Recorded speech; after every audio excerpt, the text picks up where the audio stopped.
Mike Parker here, Communications Director of Pennsylvania Fish and Boat Commission. Hey, good, Gary. You guys called my office, and I'm not in the office. You're not in the office? In my work. I'm in my workspace in my basement of my home. Okay, and so. you sound like you're in your basement right now, so it's good to have you in this morning, though.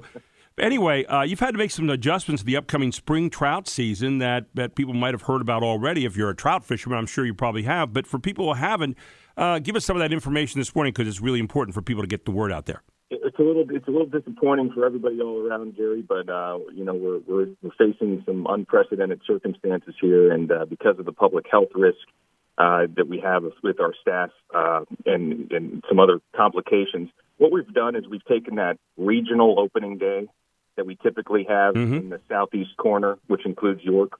So we had a Mentored Youth Day scheduled for the 28th of March, and then we had opening day scheduled for April 4th for everybody down in the 18 southeastern counties. What we've done is we pushed those dates back so that they now line up. The whole state, all 67 counties are going to open up on April 18th, and then we'll still have that Mentored Youth Day the weekend before on April 11th. But instead of having the two separate openers, we're sort of, backed in a corner here. We're going to go ahead and just have everybody come in on the same day. So let me ask you about this regional Mentored Youth Day. What do you do there? I'm interested in that. Yeah, well, we do one day. We open up trout season early, and it's just for it's for the kids. So it's for youth ages 15 and under. Okay. And you get yourself it's free. You can get a free mentored youth permit, or you can buy a voluntary youth license, which costs about $2.90. And that does help support trout stocking operations. But you can get the free permit, and then you just need to have a licensed angler like yourself or me. Like I have kids who are 9 and 11, and I've been taking them out for years. Basically, you get to go out and fish the streams early that morning, and it gives the kids it's a little less crowded. It's a lot more, the weather's not always great because typically around March 18th, I mean, we had snow last year where I was fishing, but right. You can keep 2 trout that day, and it's just a great way to get the kids out without the crowds. What's ideal fishing time in terms of the conditions from your standpoint? I mean, you're obviously a veteran of this. Well, yeah. It sort of depends. Right now the conditions aren't too bad. I mean, when you hit it early, because you've got nice cool water, and trout love cold water. Okay. We're happy for the rain that we received overnight because some of the streams were running kind of low as we continue to be out there stocking. We're putting some of these trout into creeks, and we know that they're probably all hanging out in 1 or 2 big holes in one particular stretch of a stream. So when we get the rain and the water starts flowing, they spread out and they disperse, and that's important. So look, everybody has their own opinion. I've caught fish at all times of day, but certainly the early bird gets the worm, and the early angler gets the trout. So that's always a good thing to go by. And the early trout that bites on the worm makes the angler happy.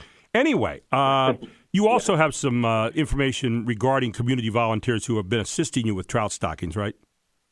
Yeah, and that's one of the things we need to get the word out about, really is widespread as we can, is that we love volunteers joining us out on the streams, and they've been doing it for decades, and it's made our job of stocking trout easier, but we unfortunately aren't able to have those volunteers join us this year. So if you are planning on coming out to a trout stocking and it's been marked on your calendar, unfortunately, we're just going to ask you to stay home this season until further notice. We just can't have the volunteers out there. And the reason for that is, number one, it sort of goes against the governor and, Department of Health's direction of trying to gather people together. And you have to think of it this way, too. We're really trying to get the trout out there, and we have a limited number of drivers who can operate these big white, trout trucks for us.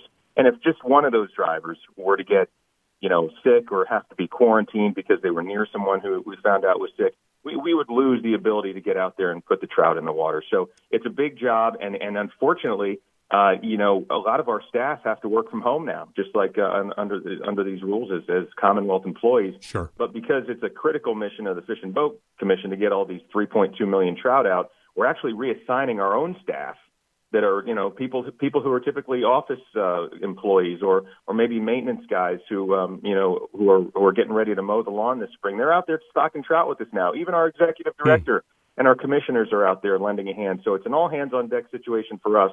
we just have to ask the volunteers to keep the hands off this season. We're talking with Michael Parker, who's the communications director for the Pennsylvania Fish and Boat Commission. And finally, you've made it easier to purchase a fishing license. Even when people are home now, they can do it online. Tell them all about that. Right, you can really do it. You could literally stand on the side of the lake with your smartphone and buy your license without having to leave. To go to the store, which is what we're trying to do right now. People are concerned; they don't want to go out and stand in a line in a big crowded Sure. store with other people. So what you do, go to fishandboat.com. You go onto through the buy a license. It'll take you to the Pennsylvania Outdoor Shop. You can purchase your license there online using a credit card or a debit card. You'll get you'll receive a PDF version of your license, and then you can either save that PDF right to your phone, or if you just want to if you're a little if it's on the screen of your computer, just snap a photo of it with your phone. Save that in your photo gallery on your smartphone, and then if you're approached by an officer out in the field when you're fishing and they say, "Hey, can I see your license?" Just pull up your phone and just show them the picture of your license. It's that easy this year, and we think that's going to help also give people that option to Mike, keep things sanitary and convenient. Opening day trout season now going to be held on April 18th, and of course the state mentored youth day will be held on Saturday, April 11th for all 67 counties. Michael, thank you for all the work you're doing. And we're going to have trout season just a little bit later this year, but that's okay, right? Hey, you can fish, Gary. You can fish 365, 24/7. You know what I mean? So it's just not. Trout season is just that. It's a season, and opening day is just one day. So we want you to get out there and fish whenever you can. Nobody's banning fishing. We just have a little bit of a delay for that southeast corner this season for trout. That's Gotcha, buddy. Thanks so much, Mike. Always appreciate it. Thank you, Gary. Take care. Mike Parker, Pennsylvania Game and Fish, or Pennsylvania Fish and Boat Commission, here on WSBA Morning News with Gary Sutton.